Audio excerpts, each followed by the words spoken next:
Glad to hear you, brother. Thank you so much. Thank you so much, Pastor. Well, good afternoon.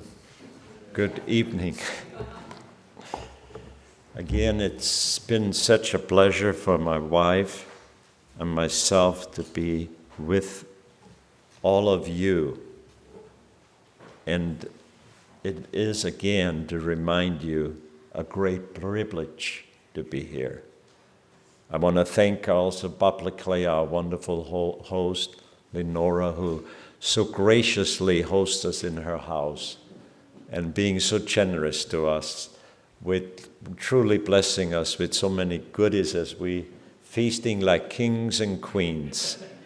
And we are truly blessed and thankful for that. Thank you, sister, for being so gracious and allowing us to stay with you during this time. My wife and I am very, very honored. But even more so, we are honored to be with the family of God, with God's people.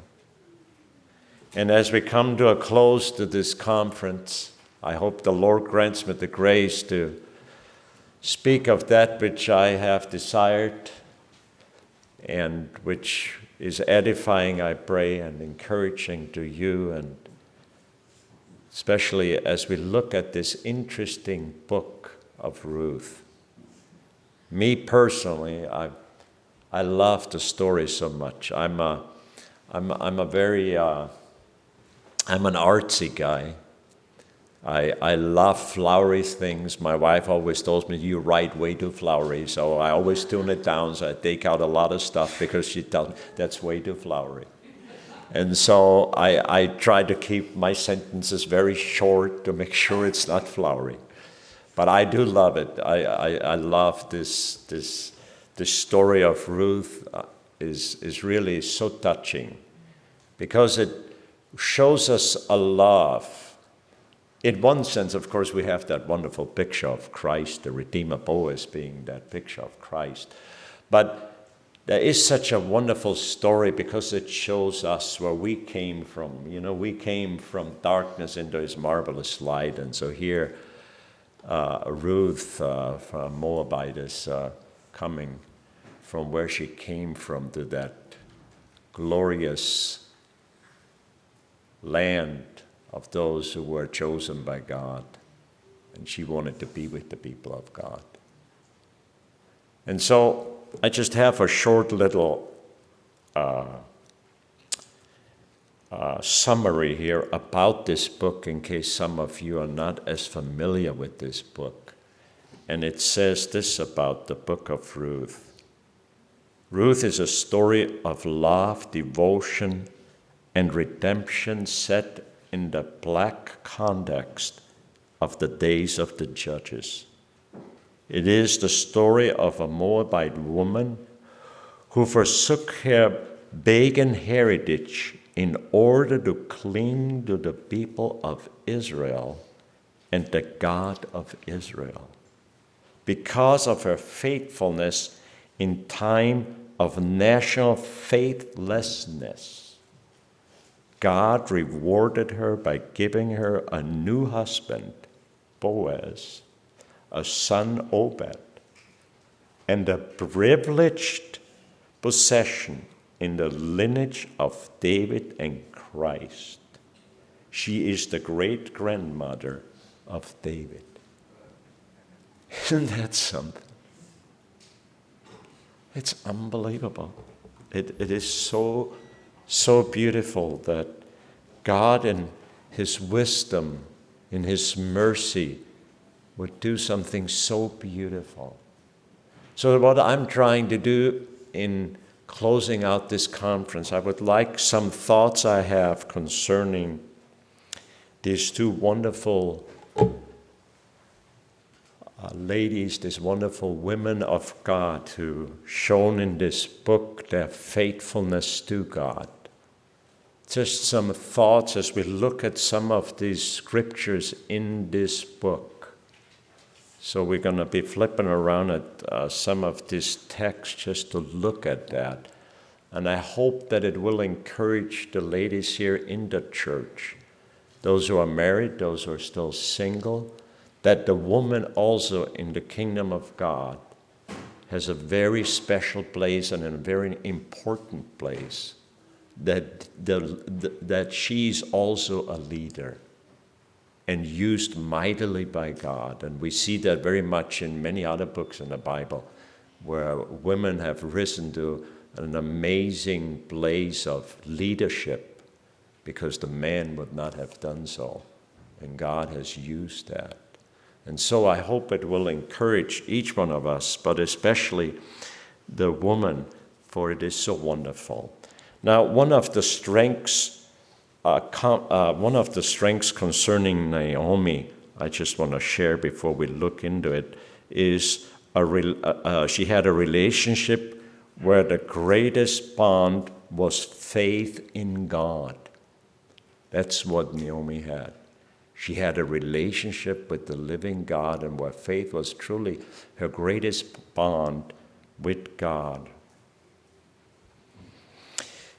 A relationship of strong mutual commitment. That's a wonderful attribute right there again we see in her. A relationship in which each person tried to do what was best for the other. So she was looking out for the best interest of her daughters-in-law. And then we see, of course, that wonderful happening with Ruth in the midst of it. And so that is truly, truly wonderful. I also want to look at Ruth, at some of her strengths and a willingness to forsake her home and family to follow God. Wow, isn't that wonderful? Such a wonderful truth, a willingness to forsake her home and her family to follow God. A strong relationship with her mother-in-law. That's what she truly had. A place and of course the place in the ancestry of Jesus Christ. What I already wrote earlier in that little synopsis of what that book is all about. But let's look at some of these things as I was looking at that book, and they touched me very deeply. In chapter 1 of verse 15, and I'm going to be flipping back and forth here a little bit, and the reason I need to use my iPad for that is because my eyesight is so bad I couldn't read out of here. So believe me, I would love to use that, but I have to do it this way that I can see here. And so in verse 15 here in chapter 1, it says, "And she said, Behold, thy sister-in-law is gone back unto her people and unto her God. Return thou after thy sister-in-law." So this is what Naomi was telling Ruth, and we have godly discernment with a challenge attached for Ruth to give an honest response to her true intention. So as Naomi was getting ready, as she had that big loss, don't forget she was following her husband because of the famine that happened in the land, and she went to the Moabites, and there all of a sudden as they're there, and she followed her husband faithfully as a wife, and she all of a sudden had some serious losses, didn't she? All of a sudden her husband got ill, she lost her husband, and then after that, when she lost her husband, she lost her 2 sons on top of it. So that woman experienced some serious loss in being a wife and a mother. And now she's been left with 2 daughters-in-law, and now she encourages them to go back where they came from because she's old. She's not able to bear any children no more, to give them sons where they could marry again and have an offspring. And so she did that. And so here we see that she used godly discernment, I believe, to do that. In another translation, it reads like this: "Behold, your sister-in-law has gone back to her people and her gods. Return after your sister-in-law." But in verse 14, we see that Ruth clung to Naomi. What a wonderful thing. "And they lifted up their voice and wept again, and Orpah kissed her mother-in-law. But Ruth clave unto her." Speaking of Naomi, isn't that something? So what's happening here, what we see here, first Naomi was following her husband, and leadership must first follow and learn and be under authority, that when the time comes that it can blossom and do its thing, what it learned to be a leader. And now she was put in that place by God, and now she's leading her daughters. And this is the response she's getting from her, that she clung to her. What an amazing blessing. And in verse 16 and 7, we have gives us the answer of her heart intentions. And her heart's intentions are literally filled with conviction from Ruth's side. So 16 and 17 give us this: "And Ruth said, Entreat me not to leave thee, or to return from following after thee, for whither thou goest, I will go, and where thou lodgest, I will lodge. Thy people shall be my people, and thy God my God. Where thou diest will I die, and I will be buried. The Lord do so to me, and more also, if aught but death part thee and me." Isn't that amazing? Here we have now Ruth. So I'm assuming that Naomi was living such a godly life, that she left such an amazing example of where she came from being a woman from the true God, a faithful believer. And so her daughter Ruth was so, her daughter Ruth in one sense was so influenced by her mother-in-law's life and dedication to the only true God, that she herself, filled with these convictions, made these amazing statements we just read, and where she declares that she want to be not entreated by her to leave her, but she wanted to share with her wherever she goes, as she goes back home to the homeland, that she will go with her regardless of the cost, but she will go. And that's what a leadership is.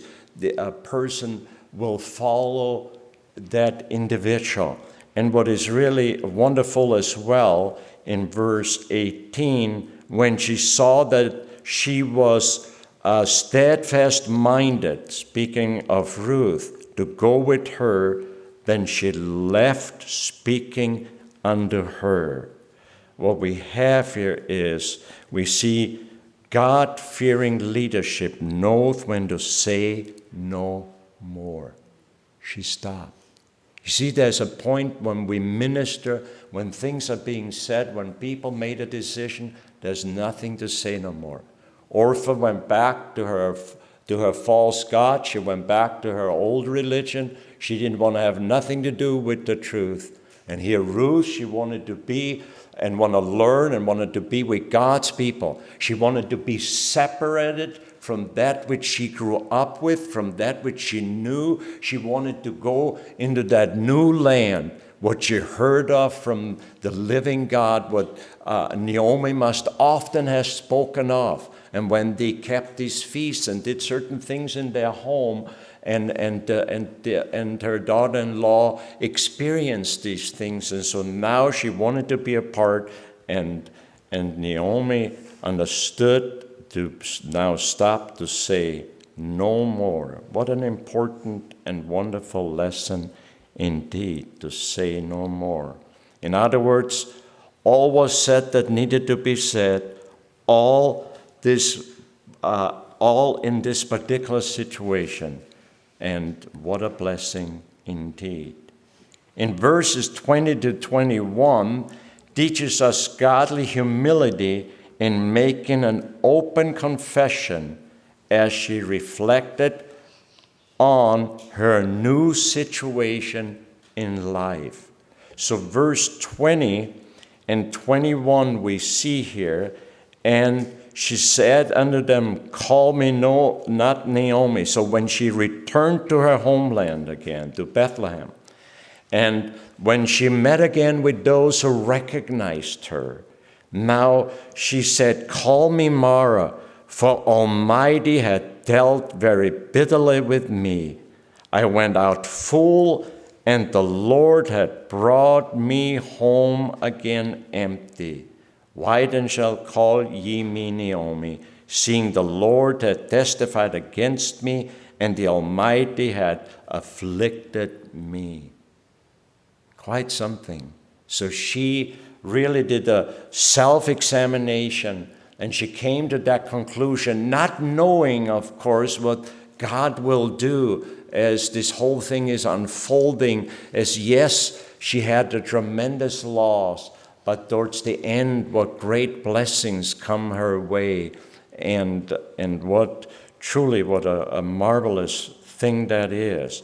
In chapter 2, as we move to chapter 2, in verse 2, we have the counsel of Ruth now to her mother-in-law, and the ability not to question or add to it, but to lead by heeding to sound counsel with approval. Look at this. And Ruth and the Moabitess said unto Naomi, let me now go to the field and glean ears of corn after him, in whose sight I shall find grace.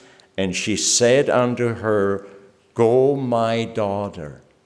There is such a wonderful relationship between these two women, and they have truly an intimacy there that is so wonderful, where each one is literally being ministers to one another, where they literally minister to one another. Because Naomi said in verse 1, and Naomi had a kinsman of her husband's, a mighty man of wealth of the family of Elimelech, and his name was Boaz.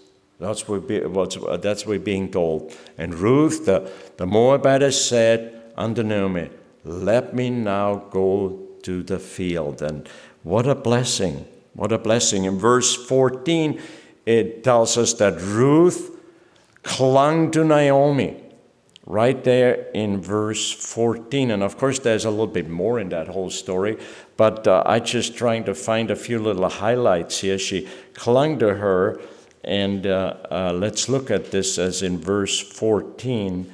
And Boaz said unto her at the mealtime, come thou hither and eat of the bread, and dip thy morsel in the vinegar.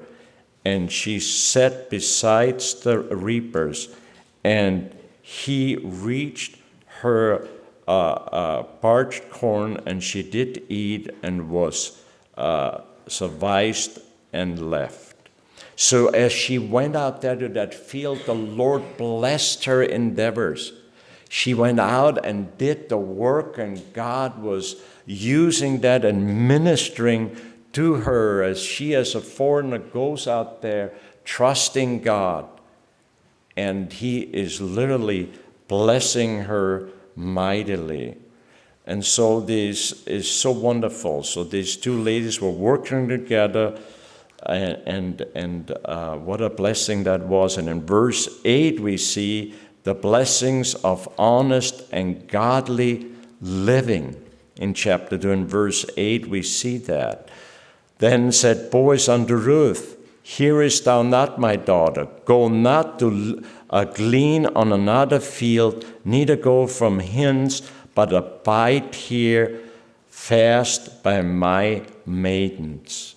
So he was encouraging her not to go anywhere else, to glean off, that she can have provisions for herself and for her mother-in-law. And what a true blessing that is, what we see here. We see that honest and godly living. When we do that which is honorable to God, God will bless us. That's the beauty. Let us do always the things honorable to God because we are doing it unto Him. And not only that, when we are the bride of Christ, we're an extension of that. We are a representation of Christ. Wherever we go, we are representing Christ. And so that's what she did, and so she's getting blessed so richly here. This is really something. It's wonderful. We find in verse 10 that a godly example in leadership affects those around us, especially those in the household of God, that they can grow and lead one day. So in verse 10, we read, Then she fell on her face and bowed herself to the ground and said unto him, Why have I found grace in thine eyes, that thou shouldst take knowledge of me, seeing I'm a stranger? Isn't that the case often with us when we come before our God? That we bow like this before Him and recognize, Lord, I'm a stranger. But not anymore. Now we're the Lord's. But once we were a stranger. And here we see that beautiful truth that takes place. This godly witness. And the people around us and see. And in verse 12 it reads, The Lord recompenses thy work, and a full reward be given thee of the Lord God of Israel, under whose wings thou hast come to trust. So Boaz answered and said unto her in verse 11, It had fully been showed me all that thou hast done unto thy husband, and how thou hast left thy father and thy mother, and the land of thy nativity, and art come unto a people which thou knowest not, heretofore. And so what a blessing that is. We see the blessing of God, and truly it is amazing. In verse 16 and 17, as we see the blessing of God upon these who hunger after God by honoring Him in living and God fearing as they live for God and as they have a proper approach before God. We see the blessing of God upon those who hunger and thirst after God. In 16 and 17. Let's look at this, and let fall also some of the handfuls of purpose. So let her glean even among the shafts, and reproach her not. So this was the order of Boaz to those who labored, those who reaped, that they need to leave something for her, that she can pick up more than she normally could. And let fall also some of the handfuls of purpose for her, and leave them, that she may glean them, and rebuke her not. So she gleaned in the field until even, and bade out that she had gleaned, and it was about an ephod of barley. And so the Lord blessed her richly. as she was able to glean from the land right here, from Boaz and from the harvester. And here we see how the Lord blesses those who hunger and thirst after him, that they are not only being spiritually blessed, but also physically blessed for their physical need. And what a blessing. In verse 19, we see the importance of leadership to follow up in what is going on. So in verse 19, as she comes home, and her mother-in-law said unto her, Where hast thou gleaned today? And where broughtest thou? Blessed be he that did take knowledge of thee. And she showed her mother-in-law with whom she had wrought, and said, The man's name with whom I wrought today is Boaz. So what we see here, that the mother-in-law followed up. So leadership, godly leadership, is not just giving instruction what to do, but it also is following up to want to know how is the progress, what is happening, how is it working out, what is taking place. And so here she was doing that. So very important to follow up in what is going on. And in verses 20 to 22, we have important counsel now given concerning all these matters, not just looking out for your best interest, but especially for your fellow man. Here it is her widowed daughter-in-law in verse 20 and 22. And Naomi said unto her daughter-in-law, Blessed be he of the Lord, who had not left off his kindness to the living and to the dead. And Naomi said unto her, The man is near of kin unto us, one of our next kinsmen. And Ruth the Moabitess said, He said unto me also, Thou shalt keep fast by my young man until they have ended all my harvest.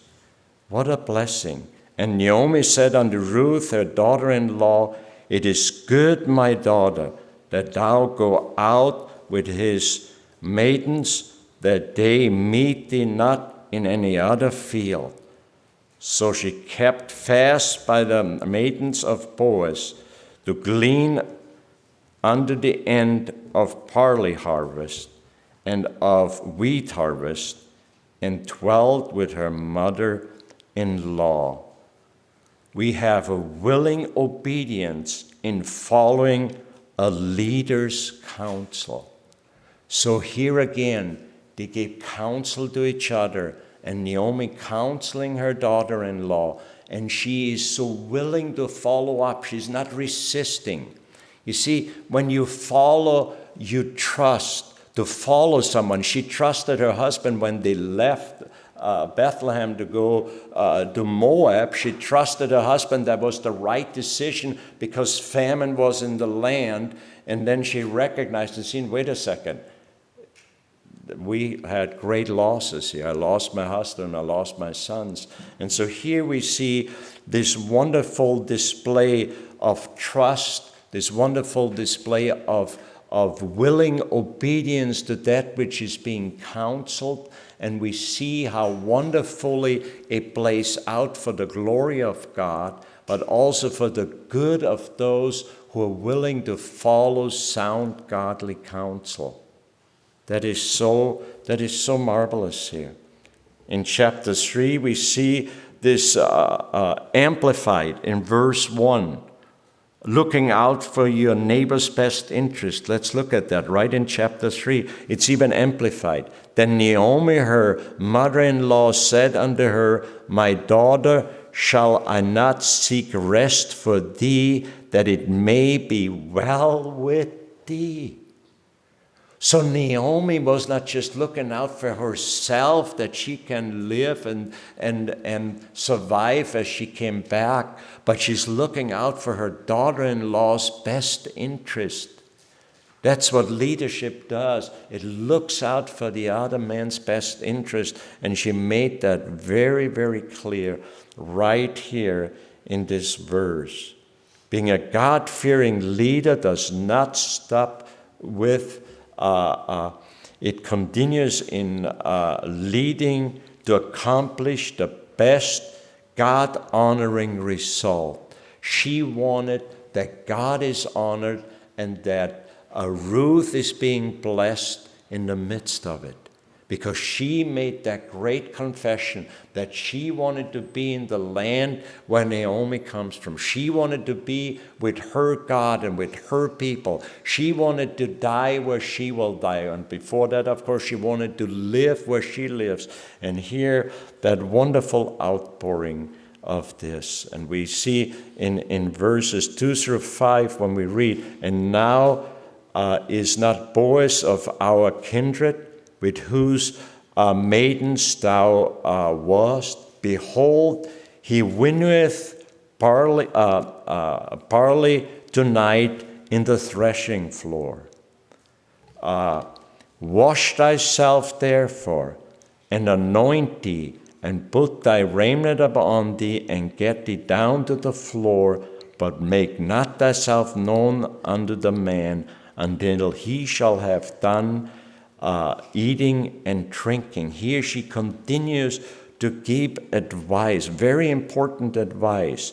And it shall be, when he lieth down, that thou shalt make the place where he shall lie, and thou shalt go in and uncover his feet, and lay thee down, and he will tell thee what thou shalt do. And she said unto her, all that thou sayest unto me, I will do. You see, the beauty of receiving sound counsel is when those who are being given sound counsel to take it and to apply it. So whenever you hear sound counsel from a brother or sister, from the pastor, from anyone, from your parents, from a mother or from a father, apply it. Live accordingly.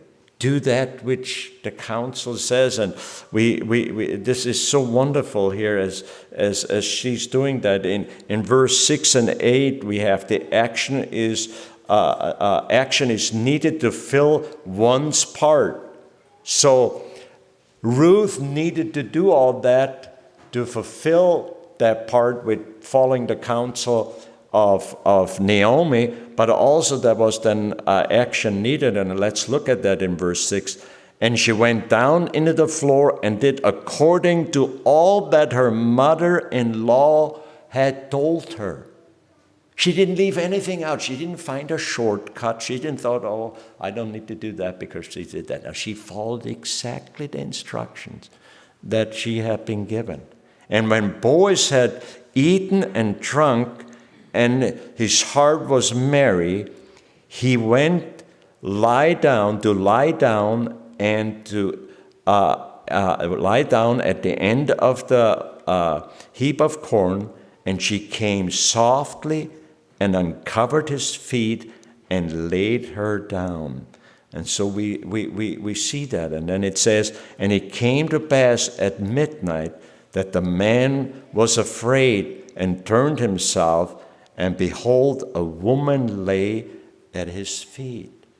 So from verses 9 to 11, we see now Boaz is giving Ruth godly counsel. Now as she lays at his feet, as he all of a sudden becomes aware of that somebody is at his feet, now he's responding to that, which we see right in verse 9 down to verse 11. And let's look how he responds. And he said, who art thou? So he had absolutely no idea who was laying at his feet. And because Ruth followed the counsel, nobody knew that she did that. including Boaz, and though he says that. And she answered, I am Ruth, thine handmaid. Spread therefore thy skirt over thine handmaid, for thou art a near kinsman. And that is his response now. And he said, Blessed be thou of the Lord, my daughter, for thou hast showed more kindness, he says, in the latter end than at the beginning, inasmuch as thou followest not young men, whether poor or rich. Isn't that something? Isn't that something that shows us again that it's not, when we just heard about this wonderful man who was willing to give it all up, who didn't marry somebody wealthier that he has more jewels in physical treasures, but by choosing the woman he chose, God gave him the true jewel that could never be weighed with silver and gold, because that perishes. But a godly man and a godly woman, that's what we need. And here we see this godly, the godliness in that whole process.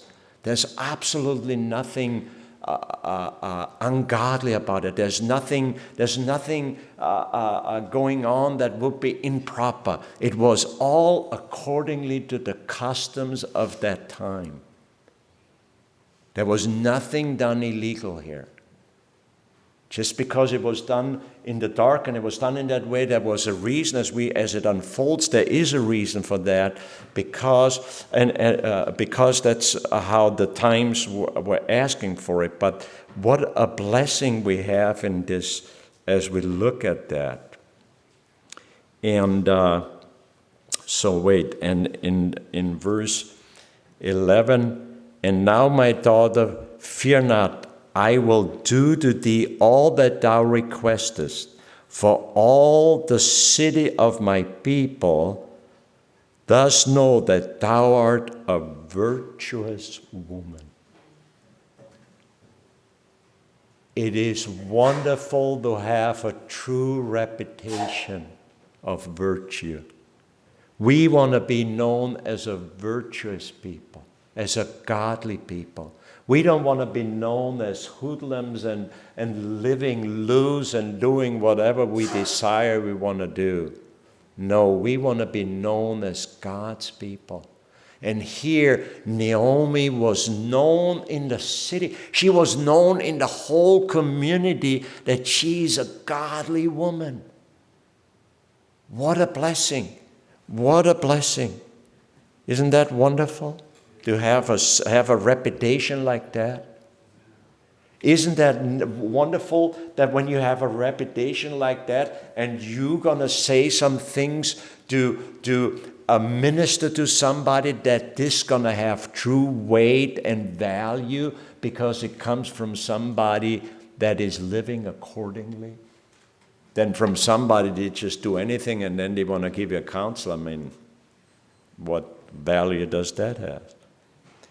And so we see that in verses 12 to 15, there may be still obstacles in the way, but God-fearing leaders will themselves find a God-honoring way to resolve the challenge which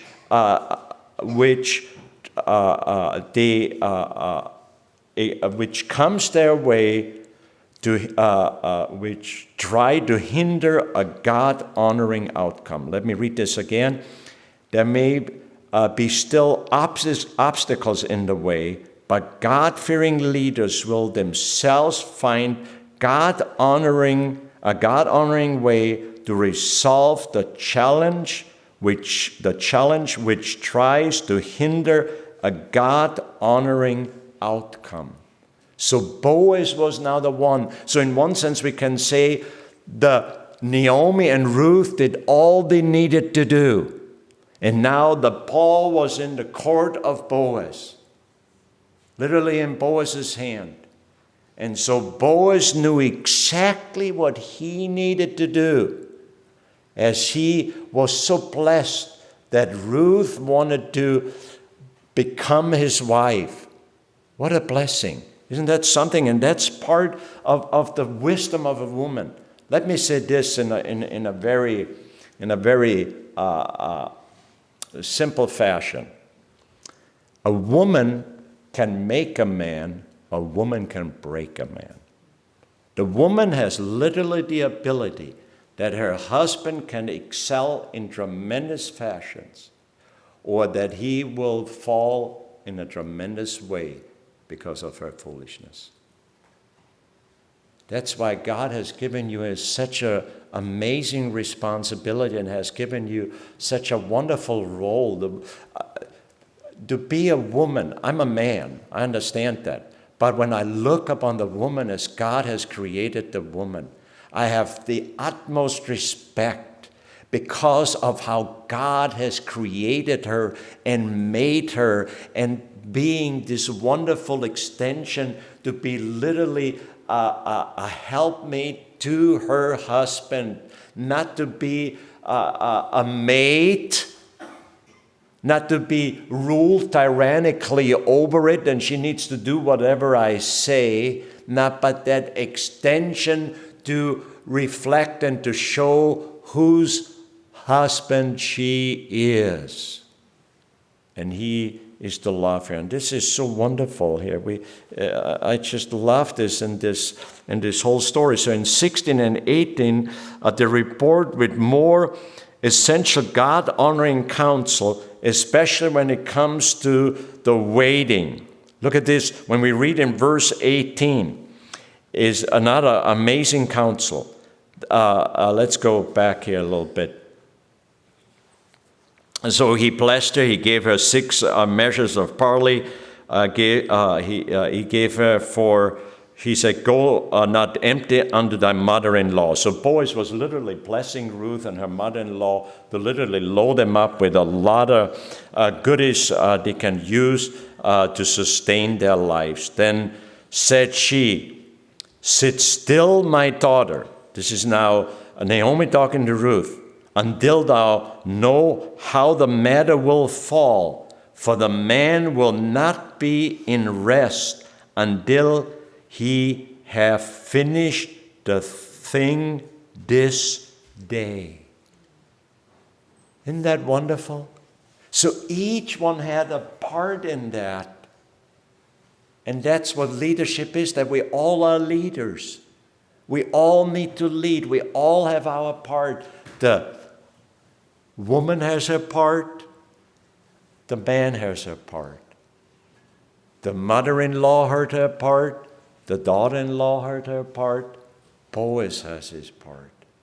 And they all are working out in living and doing that what they need to do, in literally leading and being an example of what it means to do that which is honoring to God. And I want to encourage you to read. It's just 4 chapters. It's really not long at all. It's very short. It's very simple. But it's such a... I always have tears in my eyes when I read the whole story. I so visually see the whole thing taking place, and it just grabs me so deeply. And I'm just so moved by that story, how God has brought that great redemption, that great reconciliation, how he from nothing, these 2 women came literally with nothing, but faith in God, in the living God, knowing that he's not going to leave them and forsake them. Isn't that beautiful? So whatever may come our way, as we heard earlier in this wonderful, wonderful exposition of this historic, it went from this wonderful French brother in Christ, where he laid it all on the line. And in reality, God gives it. It's God's anyway. He gives us and he takes us away. Blessed be the name of the Lord, right? And in reality, we always are being given anyway. He gives us always, just to lose a few worldly things, my goodness. We got this, what is eternal. And here we see that in chapter 4 to the closing here, we have in verse 5 and 6, the God-given blessing for not only Boaz, but Naomi and Ruth is wonderfully displayed in the shrewdness of a God-fearing man. In verse 6, we see a great distinction between law and grace. And let's look at that in verses 5 and 6 of the final chapter. We have here, then said Boaz, what day thou payest the field of... wait, let's back up here a little bit. Let's see here. Okay, let's stay in first. Then he told them, then said Boaz, what day thou buyest the field of the hand of Naomi, thou must buy it also of Ruth the Moabitess, the wife of the dead, to raise up the name of the dead upon his inheritance. And the kinsman said, I cannot redeem it for myself, lest I mar mine own inheritance. Redeem thou my right to thyself, for I cannot redeem it. Because before he heard it, and he was all eager to get it, he wanted it really badly. But then all of a sudden, as he finds out that when he purchases it, it comes with Ruth, the Moabitess. You see, the law has no grace. Oh no, he thought he going to be defiled if he would have relations with a Moabitess. But grace, Boaz understood that she was a God-fearing woman, called by God himself. A Moabitess received saving grace. And he was a blessed man because of it. And what a privilege. In verse 11 and 12, it shows the great blessing for the whole community of God's people. Let's look at this in verse 11 and 12. And all the people that were in the gate, and the elders said, we are witnesses. Isn't that wonderful that there are witnesses?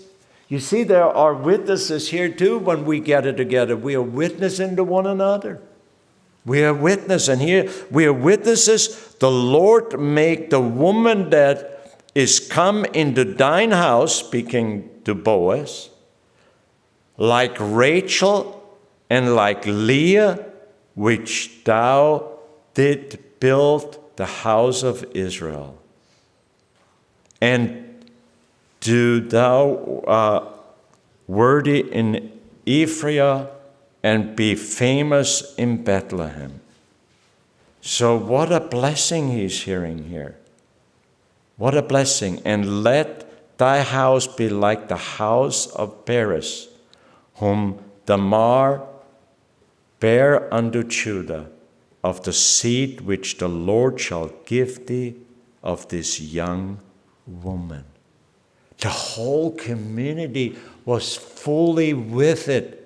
They loved what took place.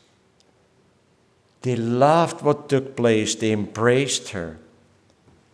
So in verse 13 and 14, we have a glorious ending because of not only godly counsel, but a willing obedience by those who heard the counsel.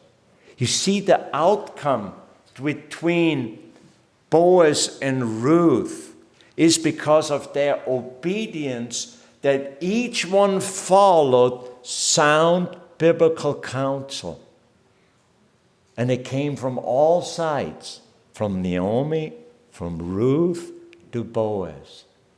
And it accomplished this wonderful truth. Let's look at it in 13 and 14. And it says, so Boaz took Ruth, and she was his wife.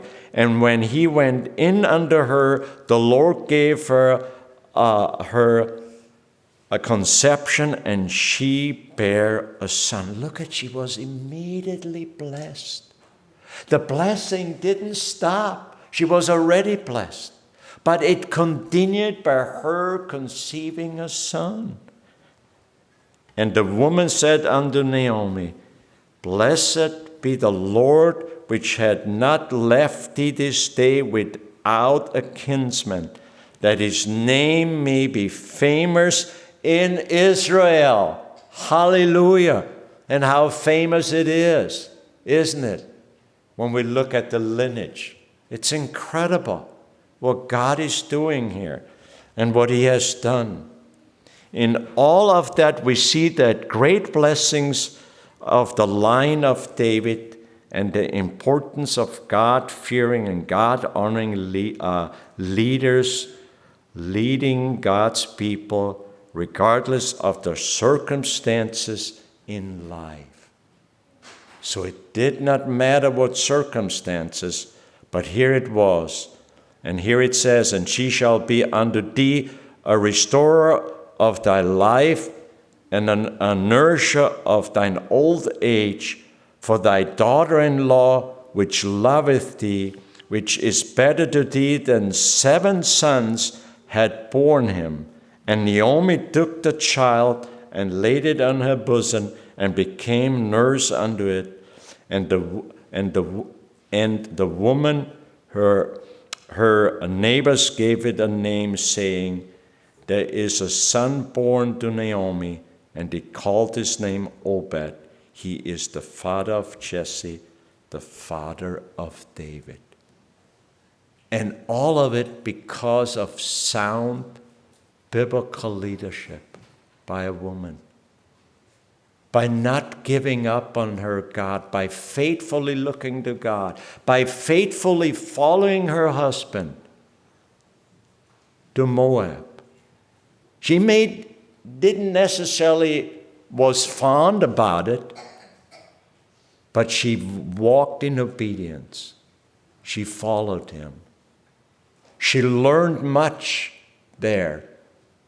And one thing she definitely learned, she longed to be back with her people, with the people of God. She wanted to be again together with those who worship the living God.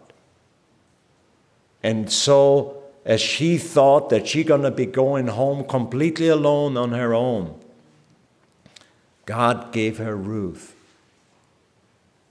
because God had a much bigger plan in mind. And so we see here that God is using, God uses the woman in a mighty way.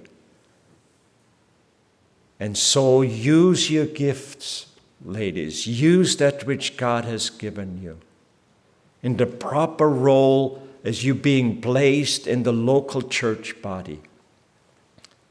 If you're married, under the headship of your husband, in the church body, under the headship of the leadership of the church, and under the headship of Christ. And as a single woman, give yourself fully to Christ, follow him and learn from him. The gifts you have given, use them mightily for the glory of God. And then use that in counseling and in leading others by example, in godliness, but not running with the crowd and giving in the pressure that is around us, but by a God-fearing understanding that we are Christ's and that we are a peculiar people. You see, the woman is as peculiar as the man. There is no partiality in God. Our responsibility is a little bit different. Our makeup between man and woman is different. But God made us that those who get married become one, a great picture as the church is one with its Christ. And so, rejoice that you are a woman. Be proud of it that God has made you who you are, and live for Him. There's no need for shame at all. There's much need to live up for that which God has given you, and for His glory again. That's the beauty of it. And us, the men who are married, love our wives. Love them and cherish them and uphold them in high respect. For they are the ones who God uses to bring forth that new life. They're the ones who carry the offspring. They're the ones who tend to us in such loving and gracious ways and walk so often the extra mile, they strengthen us, who stand beside us and encourage us and minister to us when we are weary, encouraging us. What a blessing to be a woman. What a blessing to be a man. What a blessing to be a godly leader for Christ's glory. And so may this story, as simply as I have brought it to you, be an encouragement to you. And I hope and trust that it may just stir you a little bit, that when you read it privately in your devotion time, that you may be able to glean so much more out of it and rejoice therefore with it, and then use it, apply it, and thank the Lord for it. Dear Lord, I thank Thee so much, and forgive me of my own feebleness and weakness. And Lord, but I thank Thee for being allowed to be here with Thy glorious people. Thank You so much again for all You do. Till we meet again, O Lord, bless us and guide us. And may we continually be a people that are eager to live for our Savior. A people that are eager to lead those around us and to be led by those who are around us and above us in their position, that we can grow, that we can prosper, that we can honor our God. In Christ's name I pray. Amen.